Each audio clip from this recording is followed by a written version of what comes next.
Hi everyone, this is Anam. Welcome to PhD jobs and admission. So आज के इस video में हम दिल्ली यूनिवर्सिटी के पीएचडी एंट्रेंस एग्जामिनेशन के लिए रिसर्च मेथोडोलॉजी के कुछ इंपॉर्टेंट एमसीक्यूज जो जनरली आपको पूछे ही जाते हैं। सो मैं ये बता रही हूँ, आपको बहुत ही इंपॉर्टेंट सेशन होने वाला है आज का हमारा, जिसमें आपको जो मैंने यहाँ पर एमसीक्यूज सॉल्व करवाया है, जनरली आपको पीएचडी एंट्रेंस एग्जामिनेशन में 100% ऐसे ही टाइप के क्वेश्चंस पूछे जाते हैं। इन क्वेश्चंस में से एक क्वेश्चन जनरली आपको एग्जामिनेशन में पूछा ही जाएगा। अच्छे तरीके से आपको ये वीडियो देखना है, सारे एमसीक्यूज को सॉल्व कर लेना है। अगर आपके जो भी डाउट्स है, आपके जो भी क्वेश्चंस है, आप मुझे कमेंट सेक्शन में पूछ सकते हो। अब जैसे कि आपको पता है, दिल्ली यूनिवर्सिटी के पीएचडी एंट्रेंस एग्जामिनेशन के एप्लीकेशन फॉर्म की जो लास्ट डेट थी वो जा चुकी है, जो कि थी 10 जुलाई 2022। तो जल्द से जल्द अभी चांसेस है कि आपके एंट्रेंस एग्जामिनेशन की डेट्स आ सकती है। तो इसके लिए आपको प्रिपरेशन जल्द से जल्द स्टार्ट कर देनी है। जैसे कि आपको पता है, डीयू यूनिवर्सिटी के पीएचडी एंट्रेंस एग्जामिनेशन में जो आपका पार्ट 1 होता है, जो पेपर 1 होता है, ये रिसर्च मेथोडोलॉजी होता है, जो कि हर एक कैंडिडेट्स के लिए कॉमन होता है। तो मैं आपको बता दूं, रिसर्च मेथोडोलॉजी पर हमने आपके लिए कोर्स लेकर आया है, जैसे कि आप स्क्रीन पर देख सकते हो, जिसमें हम आपको वीडियो लेक्चर्स प्रोवाइड करते हैं। आपको पूरा सिलेबस यहाँ पर हम कवर करते हैं वीडियो लेक्चर्स में, जो कि आपके थ्योरी और एमसीक्यूज दोनों वीडियो लेक्चर्स प्रोवाइड करते हैं। थ्योरी से पहले हम आपके कॉन्सेप्ट्स को बिल्ड करवाते हैं, एंड देन एमसीक्यूज में हम आपको ट्रिक्स बताते हैं कि किस तरीके से आपको ट्रिक्स यूज करना है।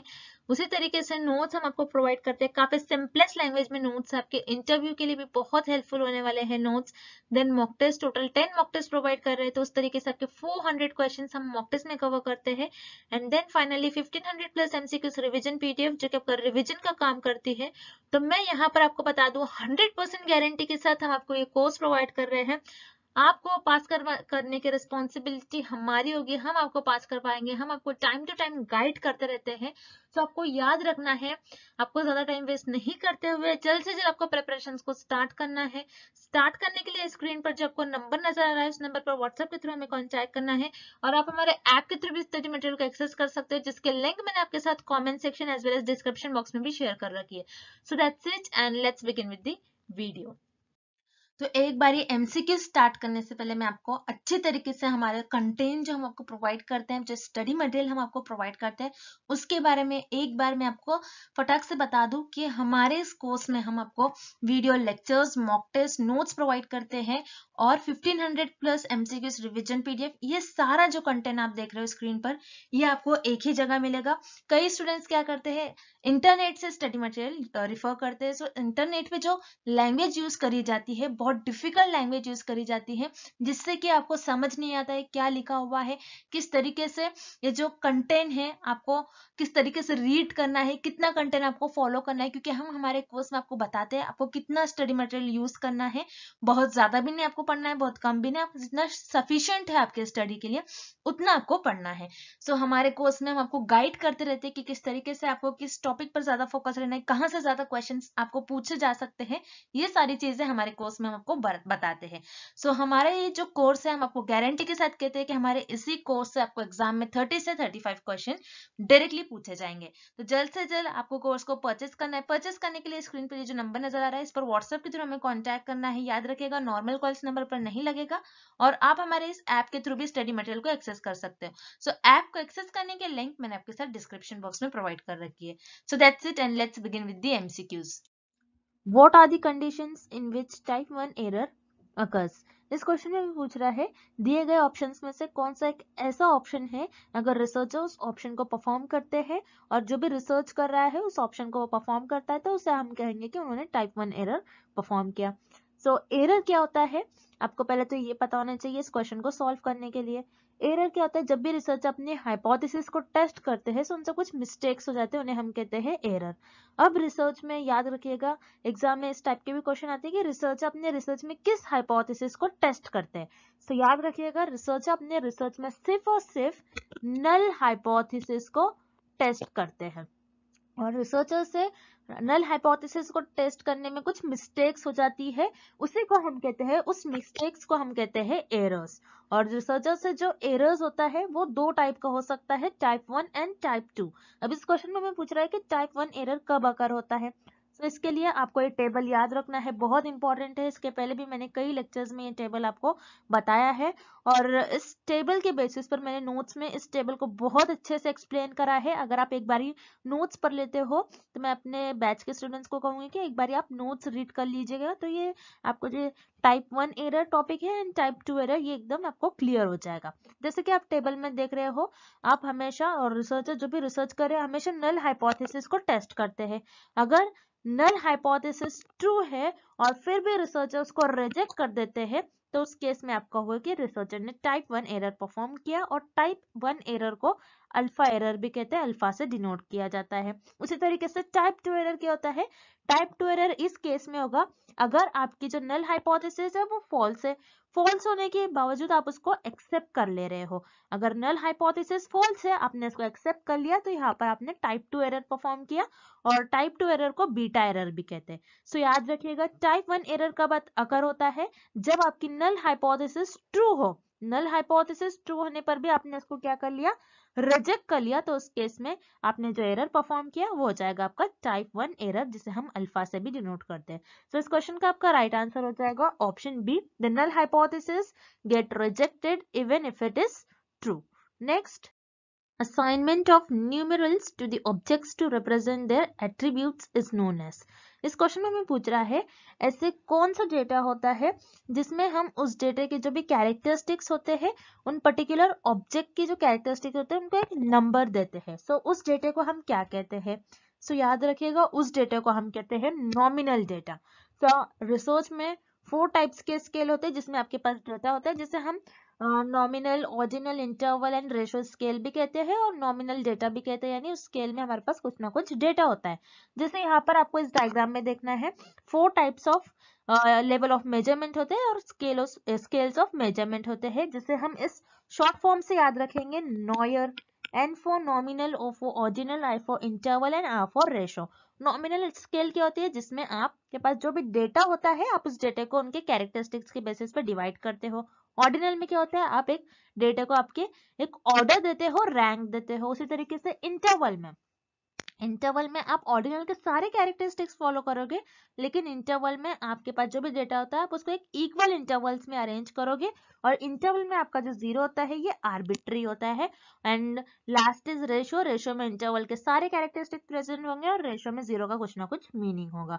तो यही होते हैं आपके 4 लेवल ऑफ मेजरमेंट और 4 स्केल्स ऑफ मेजरमेंट, जिसे मैंने अपने लेक्चर सीरीज में डिटेल में एक्सप्लेन किया है। सो जिन स्टूडेंट्स ने लेक्चर देखा होगा उनको इजीली समझ में आ गया होगा कि लेवल ऑफ मेजरमेंट्स क्या होते हैं। सो इस क्वेश्चन में हमें पूछ रहा है ऐसे लेवल ऑफ मेजरमेंट, ऐसे स्केल जिसमें हमारे पास जो भी डेटा होता है उस डेटा को उसके कैरेक्टरिस्टिक्स के बेसिस पर उस ऑब्जेक्ट को और उसके कैरेक्टरिस्टिक्स को हम एक न्यूमेरिकल से रिप्रेजेंट करते हैं, मतलब नंबर से रिप्रेजेंट करते हैं। जैसे मान लीजिए मेल है एंड फीमेल है। ओके, सो यहाँ पर एक कैरेक्टरिस्टिक्स है, ये ह्यूमन बीइंग की कैरेक्टरिस्टिक्स है, कोई मेल होगा कोई फीमेल होगा। अब नॉमिनल स्केल में क्या करते हैं, जो आपके पास डेटा होता है उस डेटा को आप नंबर देते हो। जैसे फॉर एग्जांपल मैं मेल को नंबर दे दूंगी +1 और फीमेल को नंबर दे दूंगी मैं -1। सो यहाँ पर मैं क्या कर रही हूँ, मेरे पास जो भी डेटा है उसके कैरेक्टरिस्टिक्स की बेसिस पे मैंने जो डेटा है वो डिवाइड की हूँ मेल और फीमेल्स को, उनको मैंने एक नंबर्स के फॉर्म में रिप्रेजेंट किया। तो ऐसा सिर्फ और सिर्फ आप नॉमिनल स्केल में करते हो और आपके पास नॉमिनल डेटा जो होता है उसमें आप करते हो। सो इस क्वेश्चन का आपका राइट आंसर हो जाएगा option A, nominal data. Next, what is the use of factorial analysis. इस क्वेश्चन में हमें पूछ रहा है कि फैक्टोरियल एनालिसिस का यूज क्या होता है। सो याद रखिए, रिसर्च में एक टर्म होता है फैक्टोरियल एनालिसिस, जिसका मतलब होता है कि reduction of data. So factorial analysis, अगर आपके पास बहुत ज्यादा डेटा होगा रिसर्च में, तो जो अननेसेसरी डेटा होगा उसको रिड्यूस करने के लिए फैक्टोरियल एनालिसिस का यूज करा जाता है। अब मान लीजिए फॉर एग्जांपल मेरे पास बहुत ज्यादा डेटा है, बहुत ज्यादा वेरिएबल्स है, जैसे वेरिएबल ए, बी, सी, वेरिएबल डी, वेरिएबल ई, वेरिएबल एफ। अब मेरे पास इतने सारे वेरिएबल्स है। अब इतने सारे वेरिएबल्स पर मुझे फोकस करना, इनको ऑब्जर्व करना, इनको एनालाइज करना डिफिकल्ट हो जाएगा। अब रिसर्चर क्या करते हैं, जो ये वेरिएबल्स हमें दिए गए हैं ए से एफ तक, इन सारे वेरिएबल्स को रिसर्चर को एनालाइज करना मुश्किल होता है, तो रिसर्चर क्या करते हैं, इस डेटा को रिड्यूस करते जाते हैं और रिसर्चर ये पता लगाते हैं कौन से दो ऐसे वेरिएबल्स होंगे जिसकी वजह से ये सारे जो वेरिएबल्स एक दूसरे से लिंक्ड है और कनेक्टेड है। सो जैसे मैं यहाँ पर देखूंगी कि यहाँ पर जो वेरिएबल बी है और वेरिएबल डी है, ये दोनों एक ऐसे वेरिएबल्स है जिसकी वजह से ये सारे वेरिएबल्स एक दूसरे से लिंक्ड है, सारे वेरिएबल्स एक दूसरे से कनेक्ट है। सो रिसर्चर क्या करेंगे, जो अननेसेसरी डेटा है जो रिसर्चर को रिक्वायर्ड नहीं है, सो इन सारे डेटा को रिसर्चर मिनिमाइज कर देंगे, रिड्यूस कर देंगे, और जो वेरिएबल्स, जो दो वेरिएबल्स इंपॉर्टेंट है जिसको रिसर्चर को ऑब्जर्व करना चाहिए, एनालिसिस करना चाहिए, इन दो वेरिएबल्स को रिसर्चर चुन लेते हैं और उनको ऑब्जर्व करते हैं और एनालिसिस करते हैं। सो बेसिकली फैक्टोरियल एनालिसिस का मीनिंग क्या होता है और यूज क्या होता है कि रिसर्च में बहुत ज्यादा डेटा होने की वजह से रिसर्चर उन चीजों को, उन वेरिएबल्स को ऑब्जर्व नहीं कर पाते, एनालिसिस नहीं कर पाते, क्योंकि बहुत ज्यादा डेटा होने की वजह से रिसर्च जो होगी कॉम्प्लेक्स वे की तरफ चली जाएगी। सो इसलिए बहुत ज्यादा डेटा जब होता है, सो उस डेटा को रिड्यूस करने के लिए फैक्टोरियल एनालिसिस का यूज करा जाता है, और जो दो मेन वेरिएबल्स होते हैं उन दो वेरिएबल्स के बीच में रिलेशन को पता करा जाता है, उनके बीच में कैसा रिलेशनशिप है उसको अंडरस्टैंड करने के लिए फैक्टोरियल एनालिसिस का यूज करा जाता है। सो इस क्वेश्चन का आपका राइट आंसर हो जाएगा option C, to understand the relationship between two variables. Next, find the median of the given set of numbers 2, 6, 6, 8, 4, 2, 7, 9। सो इस क्वेश्चन में हमें मीडियन पूछा गया है और हमें कुछ नंबर्स दिए गए, हमें कुछ डेटा दिया गया है, हमें मीडियन वैल्यू फाइंड आउट करना है। मीडियन क्या होता है, आपके डेटा की जो सेंटर और मिडल वैल्यू, उसे हम कहते हैं मीडियन।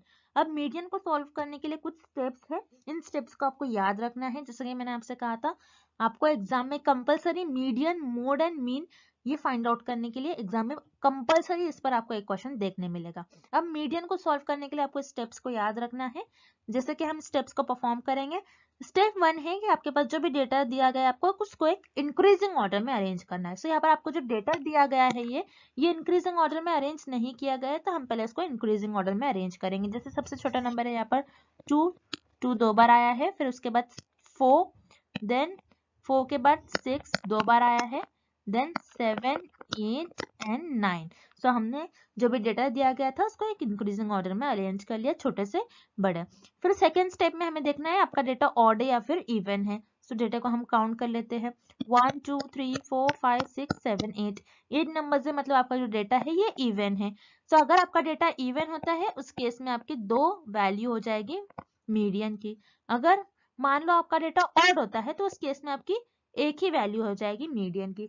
अब मान लीजिए जैसे आपके पास यहाँ पर सिर्फ 7 डेटा है, मतलब हम 8 तक वैल्यू पकड़ लेते हैं, 8 तक वैल्यू हम चूज कर लेते हैं। अगर आपके पास 7 नंबर्स होते, 7 डेटा होता, तो इस केस में आपकी जो मीडियन की वैल्यू होती है वो सिर्फ और सिर्फ 1 होती। जैसे 1, 2, 3, 4, 5, 6, 7। अगर मैं राइट हैंड साइड से चलूँ 1, 2, 3, तो फोर्थ नंबर पे 6 आ रहा है। अगर मैं लेफ्ट हैंड साइड से चलूँ 1, 2, 3, 4 एंड अगेन फोर्थ नंबर पर मेरा सेम ही नंबर आ रहा है जो कि है 6।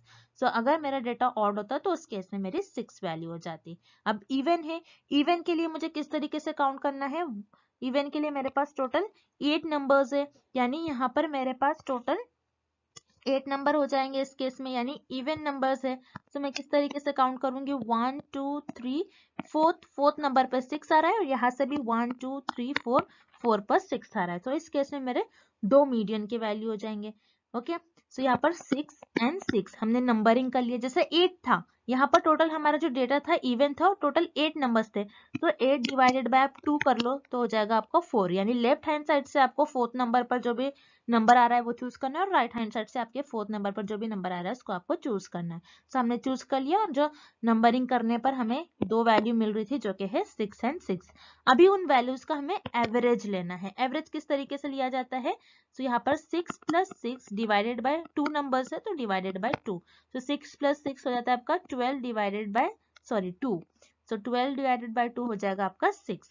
तो इस केस में आपकी जो मीडियन की वैल्यू हो जाएगी वो हो जाएगी 6। तो इस क्वेश्चन का आपका राइट आंसर हो जाएगा option A 6। Next, Which of the following is not required in the formulation of research problem? इस क्वेश्चन में हमें फाइंड आउट करना है कि दिए गए ऑप्शंस में से कौन सा एक ऐसा ऑप्शन है जिसे रिसर्च प्रॉब्लम में हम जब रिसर्च में प्रॉब्लम को फॉर्मुलेट करते हैं उसमें उसकी जरूरत नहीं होती है, उसका कोई रिक्वायरमेंट नहीं होता है। सो हम वन बाय वन ऑप्शंस देखेंगे। Option A, specifying the research objective. Yes, अगर आप आपकी जो रिसर्च है, रिसर्च प्रॉब्लम फॉर्मुलेट करो तो आपको रिसर्च का ऑब्जेक्टिव पता होना चाहिए। जैसे मान लीजिए कोई डिसीज है और डिसीज के अगेंस्ट मुझे एक ड्रग फॉर्म करना है, सो मेरा ऑब्जेक्टिव होना चाहिए, मैं ये ड्रग क्यों फॉर्म करूंगी तो उसके पीछे मेरा कुछ ऑब्जेक्टिव एम होना चाहिए। जैसे मैंने ये ड्रग फॉर्म किया क्योंकि मुझे जो भी पर्सन थे जो भी उस पर्टिकुलर डिसीज से क्योर सफर कर रहे होंगे तो उनमें वो डिसीज क्योर हो जाए, इसीलिए मेरा ऑब्जेक्टिव यही है कि उस डिसीज के जो इफेक्ट है उसको कम करने के लिए मैंने ये ड्रग फॉर्म कराया, तो ये मेरे रिसर्च का ऑब्जेक्टिव हो जाएगा। So research objective is very important in the formulation of research problem. उसी तरीके से option B, review is context and environment. मतलब आप जो ड्रग पर स्टडी कर रहे हो तो उस ड्रग के बारे में आपका कुछ ना कुछ बैकग्राउंड नॉलेज होना चाहिए। अब डायरेक्टली कोई भी ड्रग लोगे और उस पर स्टडी करोगे तो ऐसा नहीं कर सकते, आपको उसका बैकग्राउंड नॉलेज होना चाहिए। सो यहाँ पर आपका ऑप्शन बी भी करेक्ट है। रिसर्च प्रॉब्लम को फॉर्मुलेट करने में आपका उसका बैकग्राउंड आपको पता होना चाहिए और उसका एनवायरनमेंट भी पता होना चाहिए। उसी तरीके से option C, explore its nature. Yes, उसका नेचर भी आपको एक्सप्लोर करना चाहिए कि उसका किस तरीके से वो इफेक्टिव है, उसका पूरा आपको नेचर एक्सप्लोर करना चाहिए। सो यहाँ पर आपका ऑप्शन सी भी करेक्ट हो जाएगा। एक्सप्लोर नेचर भी पता होना चाहिए आपको, उसका नेचर भी एक्सप्लोर करना चाहिए आपके रिसर्च के प्रॉब्लम का जब आप रिसर्च प्रॉब्लम फॉर्मुलेट कर रहे हो। Then option D, single approach. No, यहाँ पर आपका ऑप्शन डी इनकरेक्ट है क्योंकि रिसर्च प्रॉब्लम में सिंगल अप्रोच की कोई रिक्वायरमेंट नहीं होती अगर जब आप रिसर्च प्रॉब्लम फॉर्मुलेट कर रहे हो। सो सिंगल अप्रोच का मीनिंग क्या है, अगर आपके जो भी रिसर्च की प्रॉब्लम है आप उसको एक ही पॉइंट ऑफ व्यू से देख रहे हो। जैसे फॉर एग्जांपल ये ड्रग है, इस ड्रग को मैं फॉर्म कर रही हूँ तो मैं एक ही पॉइंट ऑफ व्यू से देख रही हूँ कि वो डिसीज का लेवल कैसे मैं कम करूँ, नहीं लेकिन मुझे ये भी देखना होगा कि ड्रग के जो है ह्यूमन बॉडी पर और भी साइड इफेक्ट्स हो रहे हैं या फिर नहीं हो रहे, ये भी देखना है। कौन कौन से उसके पॉजिटिव इफेक्ट होंगे, कौन से उसके नेगेटिव इफेक्ट हो सकते हैं, ये भी देखना चाहिए। सिर्फ एक ही वे से मुझे नहीं देखना चाहिए, इसको हर एक वे से, हर एक एंगल से मुझे उसको अप्रोच करना चाहिए। सिर्फ सिंगल अप्रोच नहीं हो सकता, एक ही पॉइंट ऑफ व्यू से मैं नहीं देख सकती हूँ। सो यस, यहाँ पर आपका ऑप्शन डी करेक्ट हो जाएगा। सिंगल अप्रोच ये आपके रिसर्च प्रॉब्लम को फॉर्मुलेट करने में रिक्वायर्ड नहीं होता है। Next, measurement of salt tolerance in plant is a variable, which type of variable it is। सो यहाँ पर हमें एक क्वेश्चन दिया गया है, एक एग्जाम्पल दिया गया है बेसिकली, और उसे हमें पूछा गया है कि जो एग्जाम्पल हमें दिया गया है ये कौन सा वेरिएबल का एग्जाम्पल होगा। अब यहाँ पर प्लांट में सॉल्ट टॉलरेंस लेवल को मेजर किया जा रहा है कि प्लांट में कितना सॉल्ट टॉलरेंस लेवल है। सो उसको मेजर किया जा रहा है, तो यहाँ पर सॉल्ट टॉलरेंस ये एक वेरिएबल हो गया। अब ये जो वेरिएबल है कौन से टाइप का वेरिएबल है, क्या ये कोफाउंडिंग वेरिएबल है, लैटेंट वेरिएबल है या फिर मॉडरेटिंग वेरिएबल है, ये हमें पता करना है। सो याद रखिए, प्लांट में सॉल्ट टॉलरेंस कितना है इसको हम बेसिकली प्रॉपर वे में मेजर नहीं कर सकते क्योंकि सॉल्ट में टॉलरेंस लेवल मेजर करना इट्स वेरी डिफिकल्ट। तो ऐसी चीजें जिसको हम डायरेक्टली मेजर नहीं कर सकते हैं, डायरेक्टली याद रखिएगा, ऐसी चीजें जिसे हम डायरेक्टली मेजर नहीं कर सकते हैं उन वेरिएबल्स को कहते हैं लेटेंट वेरिएबल। सो इस क्वेश्चन का आपका राइट आंसर हो जाएगा option B, latent variable. Latent variable ऐसे वेरिएबल होते हैं जिनको आप डायरेक्टली मेजर नहीं कर सकते हो, डायरेक्टली आप उसको आप थोड़ा बहुत उसको ऑब्जर्व तो कर सकते हो लेकिन उसको डायरेक्टली आप चीजों को मेजर नहीं कर सकते हो, तो उसे हम कहते हैं लेटेंट वेरिएबल। उसी तरीके से जो रिमेनिंग ऑप्शन है उन्हें भी हम देख लेते हैं। कोफाउंडिंग वेरिएबल, कोफाउंडिंग वेरिएबल क्या होते हैं, ये भी आपके एक्सट्रेनियस वेरिएबल की तरह होते हैं जो कि आपके डिपेंडेंट वेरिएबल को अफेक्ट करते हैं और डिपेंडेंट वेरिएबल को हार्म करते हैं। और कोफाउंडिंग वेरिएबल से जो बायसनेस है ये बायसनेस को इंक्रीज करती है। सो यहाँ पर इस क्वेश्चन में हमें ऐसे रिलेटेड कुछ नहीं पूछ रहा है, सो यहाँ पर आपका ऑप्शन ए इनकरेक्ट हो जाएगा। उसी तरीके से option C, moderating variable. Moderating variable क्या होते हैं, जो कि आपके independent variable and as well as dependent variable, ये दोनों भी वेरिएबल को हार्म करते हैं, इन दोनों भी वेरिएबल को अफेक्ट करते हैं, उसे हम कहते हैं मॉडरेटिंग वेरिएबल। सो यहाँ पर क्वेश्चन में हमें इंडिपेंडेंट और डिपेंडेंट वेरिएबल से क्वेश्चन नहीं पूछा गया है, बल्कि हमें एक ऐसा वेरिएबल दिया गया है जिसको हमें मेजर करना है, जिसे हम डायरेक्टली मेजर भी नहीं कर सकते, सो उसे हम कहते हैं लेटेंट वेरिएबल, ना कि मॉडरेटिंग वेरिएबल। तो इस क्वेश्चन का आपका ऑप्शन भी करेक्ट हो जाएगा। Next, A piece of research that is conducted in a natural non-artificial setting is called। इस क्वेश्चन में हमें पूछ रहा है कि ऐसी रिसर्च जो कि एक नेचुरल सेटिंग में कंडक्ट करवाई जाती है उसे हम क्या कहते हैं। सो याद रखिए, एक ऐसे रिसर्च जो एक नेचुरल सेटिंग में कंडक्ट करवाई जाती है उसे हम कहते हैं फील्ड स्टडी। फील्ड स्टडी क्या होता है, जिसमें आप एक पर्टिकुलर फील्ड में जाकर स्टडी करते हो चीजों के बारे में। जैसे आप कोई क्रॉप्स के बारे में स्टडी कर रहे, एक कोई जोग्राफिकल एरिया है आप उसके बारे में स्टडी करें, तो आप वहां पर एक फील्ड में जाकर आप नेचुरली उन चीजों पर स्टडी परफॉर्म करते हैं, उससे हम कहते हैं फील्ड स्टडी। याद रखिए, जब भी आपके क्वेश्चन में एक रिसर्च से रिलेटेड कुछ डेफिनेशन दी गई है जिसमें आपका नेचुरल वर्ड आ रहा है, नेचुरल सेटिंग में अगर आप परफॉर्म करते हो, तो पूरी रिसर्च में एक ऐसी स्टडी होती है जिसमें आप नेचुरल सेटिंग में स्टडी करते हो, तो उसे हम कहते हैं फील्ड स्टडी। तो इस क्वेश्चन का आपका ऑप्शन भी राइट आंसर हो जाएगा। उसी तरीके से जो रिमेनिंग ऑप्शन है उन्हें भी हम एक बार देख लेते हैं। Option A case study. Case study क्या होता है, केस स्टडी में कोई टॉपिक लेते हैं रिसर्चर्स, और जो भी रिसर्च करते हैं और 4 to 5 लोगों का ग्रुप बना लेते हैं, उस ग्रुप में उस पर्टिकुलर टॉपिक के बारे में डिस्कस होता है। अब केस स्टडी में जैसे मान लीजिए मैंने आईफोन लॉन्च करा है और आईफोन के बारे में मुझे कुछ डिस्कस करना है कि उसकी कैमरा पिक्सल कैसे इंक्रीज करा जाए, कैमरा क्वालिटी कैसी होनी चाहिए, साउंड क्वालिटी, एप्स कितने होने चाहिए। सो ये सारी चीजें हम डिस्कस कर रहे हैं। सो ये इमेजिनेशन के बेसिस पर जितना नॉलेज है, नॉलेज के बेसिस पर थोड़ा बहुत ये हम दे सकते हैं ओपिनियन। जो 4 to 5 लोगों का ग्रुप होता है जो डिस्कस करे वो ओपिनियन दे सकते हैं, लेकिन वो खुद पर्टिकुलर उस फील्ड में जाकर नहीं देते, वो नेचुरली नहीं होता है, वो आर्टिफिशियल सेटिंग में करवाई जाती है। वो आर्टिफिशियल सेटिंग में उनकी इमेजिनेशन, उनकी नॉलेज के बेसिस पर दी जाती है। आप मोबाइल में जाकर तो आपने देखोगे ना कि नेचुरली कैसे हैपन हो रही चीजें। तो यहाँ पर आपका ऑप्शन है इनकरेक्ट हो जाएगा। उसी तरीके से option C quasi experiment. So obviously quasi का मतलब होता है आर्टिफिशियल। आर्टिफिशियल एक्सपेरिमेंट जो एक्चुअल में नहीं परफॉर्म करते, अब नेचुरली नहीं परफॉर्म करते। सो यहाँ पर आपका ऑप्शन सी भी इनकरेक्ट हो जाएगा। इस क्वेश्चन का आपका राइट आंसर हो जाएगा option B field study. Next, reasoning from general to particular is called. So इस क्वेश्चन में हमें एक रीजनिंग की डेफिनेशन दी गई है जिसमें हम एक जर्नल थ्योरी से एक पर्टिकुलर ऑब्जर्वेशन की तरफ बढ़ते हैं। तो याद रखिए ये जो रीजनिंग है, ये रीजनिंग आपकी डिडक्शन रीजनिंग होगी। तो बेसिकली रिसर्च में दो ही टाइप की रीजनिंग होती है, एक होती है आपकी first induction and the second is deduction. तो इंडक्शन रीजनिंग क्या होती है और डिडक्शन रीजनिंग क्या होती है, हम इस डायग्राम के थ्रू समझते हैं। जैसे इंडक्शन रीजनिंग में आपको बॉटम से देखना है। इंडक्शन रीजनिंग में हम एक ऑब्जर्वेशन करते हैं, चीजों को देखते हैं और ऑब्जर्व करते हैं। ऑब्जर्व के बाद हमने जो चीजें देखी है उसका एक पैटर्न फॉलो करते हैं, देन उस पर हम हाइपोथेसिस ले डाउन करते हैं, एंड देन उस हाइपोथेसिस की मदद से हम एक थ्योरी को डेवलप करते हैं। लेकिन उसी तरीके से डिडक्शन में हमारे पास क्या होती है, जर्नल थ्योरी अवेलेबल होती है।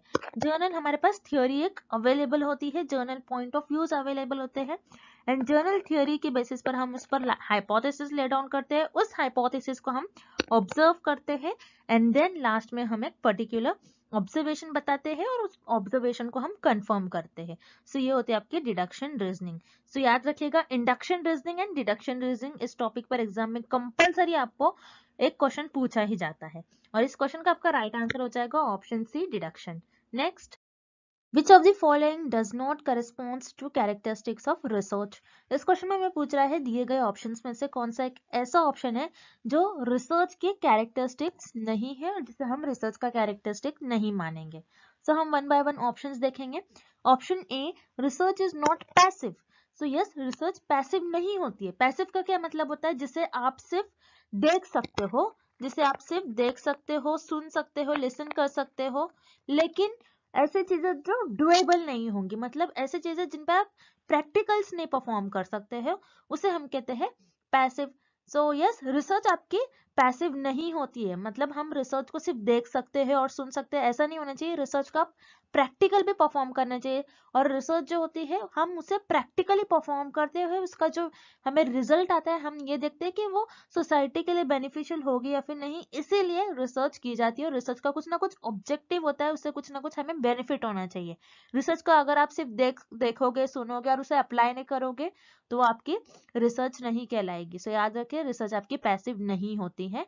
सो यहाँ पर आपका ऑप्शन ए करेक्ट हो जाएगा, this is the characteristic of research. उसी तरीके से option B, research is systematic. Yes, आपकी रिसर्च सिस्टमैटिक होती है, बिकॉज सिस्टमैटिक का क्या मतलब होता है, स्ट्रक्चर। आप कुछ एक प्रॉपर स्ट्रक्चर फॉलो करते हो, स्टेप्स फॉलो करते हो। आप किसी भी तरीके से, आप जैसे मान लीजिए फॉर एग्जांपल, आप पहले आपके रिसर्च का प्रॉब्लम डिसाइड कर लेते हो, आपके रिसर्च का टॉपिक डिसाइड कर लेते हो, फिर उसके बाद उस टॉपिक पर आप रिसर्च डिजाइन बनाते हो, फिर उसके बाद उस पर हाइपोथेसिस ले डाउन करते हो। तो एक स्ट्रक्चर परफॉर्म कर रहे हो, आप कैसे भी नहीं जा रहे हो, मतलब आप डायरेक्टली डेटा नहीं कलेक्ट करोगे, आपको टॉपिक पता होना चाहिए, आपके रिसर्च का आपको ऑब्जेक्टिव पता होना चाहिए, उस मैनर में आप आपकी रिसर्च परफॉर्म करोगे। So yes, research is systematic, बहुत फेमस है, सिस्टमैटिक होती है रिसर्च, ये रिसर्च की बहुत इंपॉर्टेंट कैरेक्टरिस्टिक है। तो यहाँ पर आपको ऑप्शन डी भी करेक्ट हो जाएगा, रिसर्च इज सिस्टमैटिक, ये रिसर्च की कैरेक्टरिस्टिक होती है। उसी तरीके से option C, research is not a problem oriented. So yes, यहाँ पर आपका ऑप्शन सी भी करेक्ट हो जाएगा, क्योंकि रिसर्च में हम प्रॉब्लम को सॉल्व करते, ना कि रिसर्च में प्रॉब्लम को जनरेट करते। रिसर्च में कोई भी प्रॉब्लम जनरेट नहीं करते हम, जब भी हमारे पास प्रॉब्लम होती है उस प्रॉब्लम को हम सॉल्व करने की कोशिश करते, हम प्रॉब्लम को जनरेट नहीं करते, लोकेट नहीं करते। देन यहाँ पर आपको ऑप्शन डी गिवन है, research is not a process. So यहाँ पर आपका ऑप्शन डी इनकरेक्ट हो जाएगा, क्योंकि रिसर्च एक प्रोसेस है।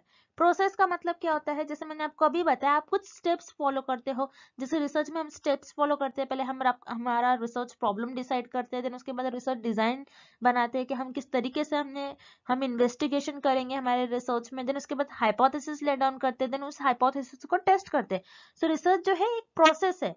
सो यहाँ पर आपका ऑप्शन डी इनकरेक्ट दिया गया है आपको, मतलब ऑप्शन डी में बताया गया है कि ये रिसर्च का कैरेक्टरिस्टिक नहीं है, तो इसीलिए आपका जो करेक्ट ऑप्शन हो जाएगा इस क्वेश्चन का, वो हो जाएगा option D, research is not a process. Next, research is a systematic inquiry that describes, explain, predict and control the observed phenomena who said। So, इस क्वेश्चन में हमें एक रिसर्च की डेफिनेशन दी गई है, हमें बताना है कि इस डेफिनेशन को किस साइंटिस्ट ने कहा था। सो याद रखिए, बहुत इंपॉर्टेंट क्वेश्चन है, कंपलसरी एक क्वेश्चन आपको एग्जाम में इस टॉपिक से पूछा ही जाता है कि किस डेफिनेशन को किस साइंटिस्ट ने कहा है। जैसे कि आप ये डेफिनेशन देख रहे हो, रिसर्च की डेफिनेशन, जिसमें इन्होंने बताया कि रिसर्च एक सिस्टमैटिक इंक्वायरी है। यस, यहाँ पर आप क्या स्टेप्स फॉलो करते हो, देन आप चीजों को डिस्क्राइब करते हो, एक्सप्लेन करते हो, प्रिडिक्ट करते हो, प्रिडिक्ट आपके गेसेस यूज करते हैं, आपके नॉलेज के बेसिस पर आप वेरिएबल्स को कंट्रोल करते हो। सो ये डेफिनेशन आपके अर्ल रॉबर्ट बेबी इस साइंटिस्ट ने दी थी 1998 में। सो याद रखिएगा, 1998 में अर्ल रॉबर्ट बेबी इस साइंटिस्ट ने इस डेफिनेशन को दिया था। और उसी तरीके से जो आपको रिमेनिंग ऑप्शन दिए गए हैं, जैसे पीवी यंग बहुत फेमस साइंटिस्ट है, इनकी भी कई डेफिनेशन है रिसर्च पर, ये भी आपको एग्जाम पे पहले एक बार देख कर चले जाना है। उसी तरीके से कार्ल पियर्सन भी बहुत फेमस साइंटिस्ट है, ये एक मैथमेटिशियन है, और इनका भी कार्ल पियर्सन कोएफिशिएंट भी मैंने आपको बताया था, बहुत फेमस है, उस कोएफिशिएंट पर भी एग्जाम में क्वेश्चन पूछे जाते हैं। और इस क्वेश्चन का आपका राइट आंसर हो जाएगा option A, Robert baby. And thank you for watching this video. Good luck with your preparation and see you tomorrow with another video.